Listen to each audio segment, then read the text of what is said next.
The 12 Chairs by Ilf and Petrov. Chapter 27. The Marvelous Prison Basket. The Stargorod branch of the ephemeral Sword and Plowshare and the young toughs from Fastpack formed a queue outside the grain products mill shop. Passer-by kept stopping. "What's the queue for?" asked the citizens. In a tiresome queue outside a shop, there is always one person whose readiness to chatter increases with his distance from the shop doorway, and furthest of all stood Polosov. "Things have reached a pretty pitch," said the fire chief. "We'll soon be eating oil cake. Even 1919 was better than this. There's only enough flour in the town for 4 days. The citizens twirled their mustaches disbelievingly and argued with Polosov, quoting the Stargorod truth. Having proved to him as easily as pie that there was as much flour available as they required and there was no need to panic, the citizens ran home, collected all their ready cash, and joined the flour queue. When they had bought up all the flour in the shop, the toughs from Fastpack switched to groceries and formed a queue for tea and sugar. In 3 days, Stargorod was in the grip of an acute food and commodity shortage. Representatives from the cooperatives and state-owned trading organizations proposed that until the arrival of food supplies already on their way, the sale of comestibles should be restricted to a pound of sugar and 5 pounds of flour a head. The next day an antidote to this was found. At the head of the sugar queue stood Alchen. Behind him was his wife Sashchen, Pacha Emilovich, 4 Yakoleviches, and all 15 old women pensioners in their woolen dresses. As soon as he had bled the shop of 22 pounds of sugar, Alchen led his queue across to the other cooperatives, cursing Pasha Emilovich as he went for gobbling up his ration of 1 pound of granulated sugar. Pasha was pouring the sugar into his palm and transferring it to his enormous mouth. Alchen fussed about all day. To avoid such unforeseen losses, he took Pasha from the queue and put him on to carrying the goods purchased to the local market. There, Alchen slyly sold the booty of sugar, tea, and marquisette to the privately owned stalls. Polosov stood in the queue chiefly for reasons of principle. He had no money, so he could not buy anything. He wandered from queue to queue, listening to the conversations, made nasty remarks, raised his eyebrows knowingly, and complained about conditions. The result of his insinuations was that rumors began to go around that some sort of underground organization had arrived with a supply of swords and plowshares. Governor Dyadyev made 7,000 rubles in 1 day. What the chairman of the Stock Exchange Committee made even his wife did not know. The idea that he belonged to a secret society gave Kislarski no rest. The rumors in the town were the last straw. After a sleepless night, the chairman of the Stock Exchange Committee made up his mind that the only thing that could shorten his term of imprisonment was to make a clean breast of it. "Listen, Henrietta," he said to his wife, "it's time to transfer the textiles to your brother-in-law." "Why, will the secret police really come for you?" asked Henrietta Kislarski. "They might. Since there isn't any freedom of trade in the country, I'll have to go to jail sometime or other." "Shall I prepare your underwear? What misery for me to have to keep taking you things. Why don't you become a Soviet employee? After all, my brother-in-law is a trade union member and he doesn't do too badly." Henrietta did not know that fate had promoted her husband to the rank of chairman of the Stock Exchange Committee. She was therefore calm. "I may not come back tonight," said Kislarski. "In which case, bring me some things tomorrow to the jail, but please don't bring any cream puffs. What kind of fun is it eating cold tarts?" "Perhaps you want to take the Primus." "Do you think I would be allowed a Primus in my cell? Give me my basket." Kislarski had a special prison basket. Made to order, it was fully adapted for all purposes. When opened out, it acted as a bed, and when half open, it could be used as a table. Moreover, it could be substituted for a cupboard. It had shelves, hooks, and drawers. His wife put some cold supper and fresh underwear into the all-purpose basket. "You don't need to see me off," said her experienced husband. "If Rubens comes for the money, tell him there isn't any. Goodbye, Rubens can wait." And Kislarski walked sedately out into the street, carrying the prison basket by the handle.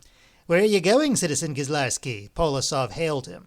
He was standing by a telegraph pole and shouting encouragement to a post-office worker who was clambering up towards the insulators, gripping the pole with iron claws. "I'm going to confess," answered Kislarski. "What about?" "The sword and plowshare." Viktor Mikhailovich was speechless. Kislarski sauntered toward the province public prosecutor's office, sticking out his little leg-shaped belly, which was encircled by a wide belt with an outside pocket. Viktor Mikhailovich wrapped his wings and flew off to see Dyadyev. "Kislarski's a stooge," cried Polosov. "He's just gone to squeal on us. He's even still in sight." "What, and with his basket?" said the horrified governor of Stargorod. "Yes. Dyadyev kissed his wife, shouted to her that if Rubens came he was not to get any money, and raced out into the street. Viktor Mikhailovich turned a circle, clucked like a hen that had just laid an egg, and rushed to find Nikesha and Vladya. In the meantime, Kislarski sauntered slowly along in the direction of the prosecutor's office. On the way, he met Rubens and had a long talk with him. "And what about the money?" asked Rubens. "My wife will give it to you." "And why are you carrying that basket?" Rubens inquired suspiciously. "I'm going to the steam baths." "Well, have a good steam." Kislarski then called in at the state-owned sweet shop, formerly the Bonbons de Vassouvet, drank a cup of coffee, and ate a piece of layer cake. It was time to repent. The chairman of the Stock Exchange Committee went into the reception room of the prosecutor's office. It was empty. Kislarski went up to a door marked Province Public Prosecutor and knocked politely. "Come in," said a familiar voice. Kislarski went inside and halted in amazement. His egg-shaped belly immediately collapsed and wrinkled like a date. What he saw was totally unexpected. The desk behind which the prosecutor was sitting was surrounded by members of the powerful Sword and Plowshare organization. Judging from their gestures and plaintive voices, they had confessed to everything. "Here he is," said Dyadyev, "the ringleader and Octoberist." "First of all," said Kislarski, putting down the basket on the floor and approaching the desk, "I am not an Octoberist. Next, I have always been sympathetic towards the Soviet regime. And third, the ringleader is not me, but Comrade Cherushnikov, whose address is—" "Red Army Street," shouted Dyadyev. "Number 3, chorused Nikesha and Vladya. "Inside the yard on the right," added Polosov. "I can show you." 20 minutes later, they brought in Cherushnikov, who promptly denied ever having seen any of the persons present in the room before in his life, and then, without pausing, went on to denounce Elena Stanislavovna. It was only when he was in his cell, wearing clean underwear and stretched out in his prison basket, that the chairman of the Stock Exchange Committee felt happy and at ease. During the crisis, Madame Gritsatsuyev-Bender managed to stock up with enough provisions and commodities for her shop to last at least 4 months. Regaining her calm, she began pining once more for her young husband, who was languishing at meetings of the Junior Council of Ministers. A visit to the fortune-teller brought no reassurance. Alarmed by the disappearance of the Stargorod Areopagus, Elena Stanislavovna dealt the cards with outrageous negligence. The cards first predicted the end of the world, then a meeting with her husband in a government institution in the presence of an enemy, the King of Spades. What is more, the actual fortune-telling ended up rather oddly, too. Police agents arrived, King of Spades, and took away the prophetess to a government institution, the public prosecutor's office. Left alone with the parrot, the widow was about to leave in confusion when the parrot struck the bars of its cage with its beak and spoke for the first time in its life.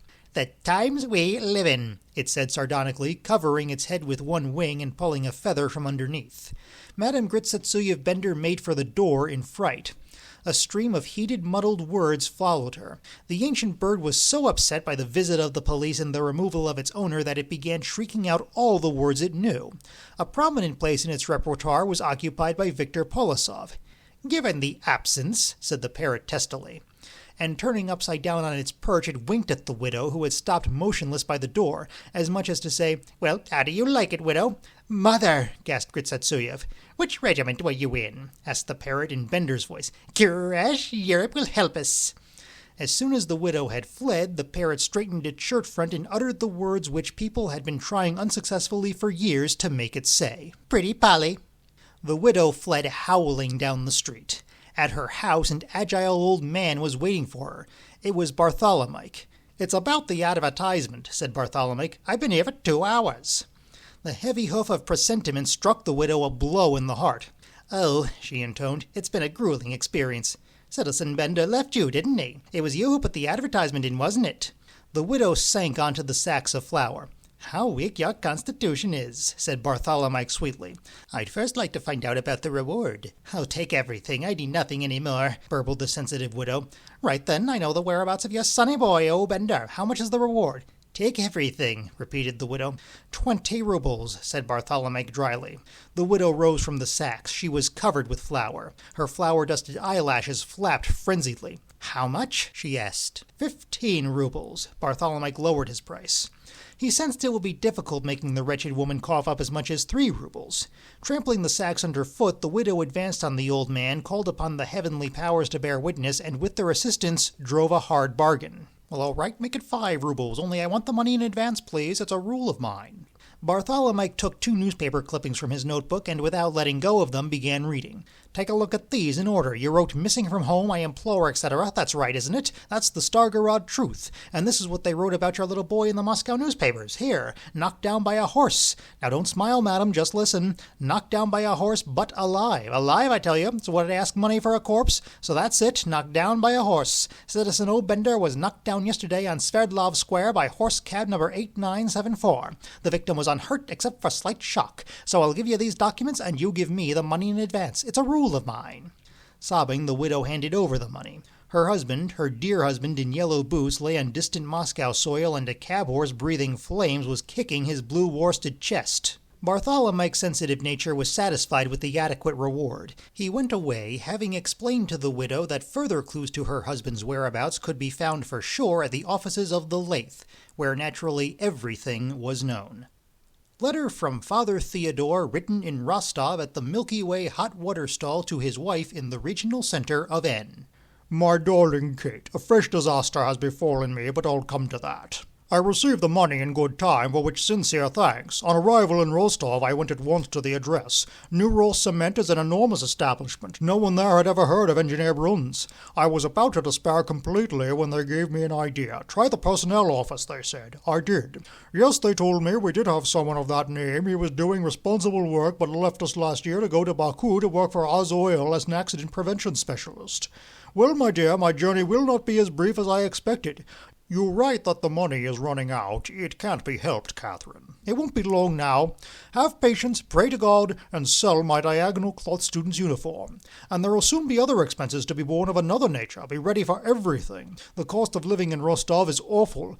I paid 2.25 rubles for a hotel room. I haven't got enough to get to Baku. I'll cable you from there if I'm successful. The weather here is very hot. I carry my coat around with me. I'm afraid to leave anything in my room. They'd steal it before you had time to turn around. The people here are sharp. I don't like Rostov. It is considerably inferior to Kharkov in population and geographical position. But don't worry, Mother. God willing, we'll take a trip to Moscow together. Then you'll see it's a completely West European city. And then we will go to live in Samara near our factory. Has Vorobianinov come back? Where can he be? Is Estigneev still having meals? How's my cassock since it was cleaned? Make all our friends believe I'm at my aunt's deathbed. Write the same thing to Gulenka. Yes, I forgot to tell you about a terrible thing that happened to me today. I was gazing at the quiet dawn, standing by the bridge and thinking about our future possessions. Suddenly a wind came up and blew my cap into the river. It was your brothers the bakers. I was the only one to see it. I had to make a new outlay and buy an English calf for 2.5 rubles. Don't tell your brother anything about what happened. Tell him I'm in Voronezh. I'm having trouble with my underwear. I wash it in the evening, and if it hasn't dried by the morning, I put it on damp. It's even pleasant in the present heat. With love and kisses, your husband eternally, Theo.